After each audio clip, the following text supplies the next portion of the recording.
moving from stacks into queues. I deal with queues second because I think it's easier to understand, but a little more difficult to implement.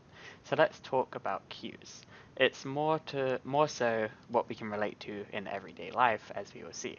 So before we think about the code behind queues, much like with stacks, let's learn about the idea. Queues are FIFO, so again, if you've taken an accounting class, first in, first out. What that means is if you are first in line or a queue, you'll be the first one out. Think of this in the real world. Think of a queue or a line of people at a grocery store.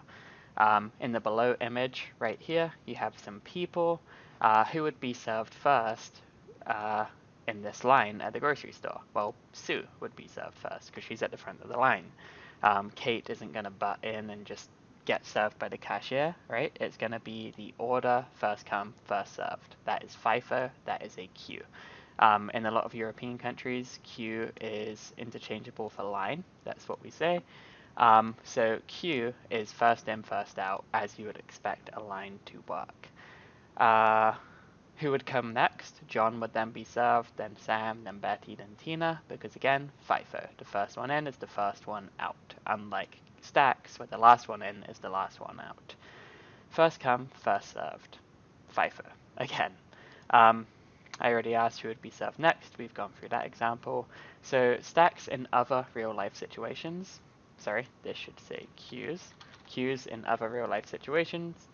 Queues are used in real-life situations and within software that you likely use every day, much like stacks. Queues of people at a store or a movie theater, roller coasters, stuff like that. Right? If you're queuing at an amusement park, people don't tend to skip in line. It's the first come, first served. People get off the ride, and then the next people go on. You go on the ride, you get off the ride, and the next people go on. It's first come, first served. Airplanes taking off at an airport or waiting to land, right? I've been in situations at an airport where you arrive to the destination, but you have to loop around before landing because you're in queue to land. There's too many airplanes on the runway. Sitting at a traffic light, you don't just drive through it, you sit and wait for your turn. That's a queue. You're on hold with that horrible hold music, right, on the phone. There are X people ahead of you. That's a form of a queue. Again, much like stacks, queues are very common in most programming languages, and Java does support them through the util package. Before we learn to implement our own queue class, let's look at how we can use Java's. This is a little different than a stack. In Java's native implementation of a queue, we cannot create an object of a queue because it's abstract. Remember when we spoke about abstraction in this course and the last, you cannot create an object of an abstract class. That is true for the queue class because queue is abstract as seen here. So you can't say queue my queue equals new queue, cannot create an object of an abstract class. What you can do is you can tie a queue to a different type of object, such as this. We can, however, use the queue's interface and pair it with an object such as an array list or a linked list like this. And that's why I kept saying early on when we learned about linked lists and in this section that linked lists are heavily tied to this section because they implement the queue interface. So you're going to see a lot of crossover there.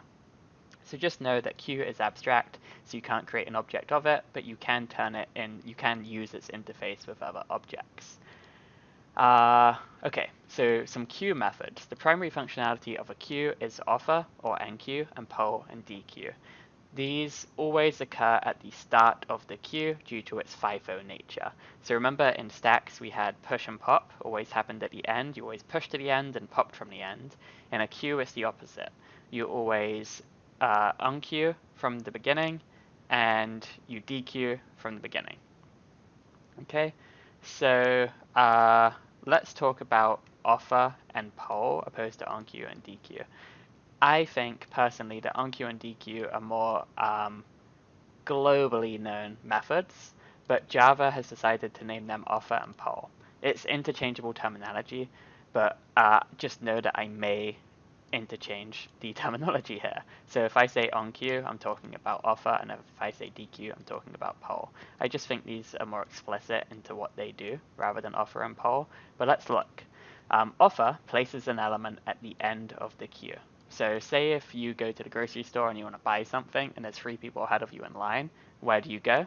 You were the 4th person in line. So offer or NQ will put you at the end of the line because it's first in, first out. So if there's 3 people ahead of you, they're going to go out before you, right? So you'll be placed at the end. Poll or DQ will remove the first element from the queue. And if the first element from the queue is removed, then you will be moved up, right? So again, the grocery store analogy, if you're 4th in queue, someone gets served, you walk down because now you're closer to the cashier, you're 3rd in queue. We also have a peek method, which will allow us to see the first element in the queue without removing it, much like peek in stacks. And empty, which will return true when the queue is empty. Just like we did with stacks, I want to demonstrate queues natively to Java with you. So we'll create a queue based on the Java's abstract class of it, and we'll just see an example of a drive-through situation where cars are waiting in line or queue at a drive-through and how that works. Then we will have an activity, and then we will try to implement our own queue from scratch.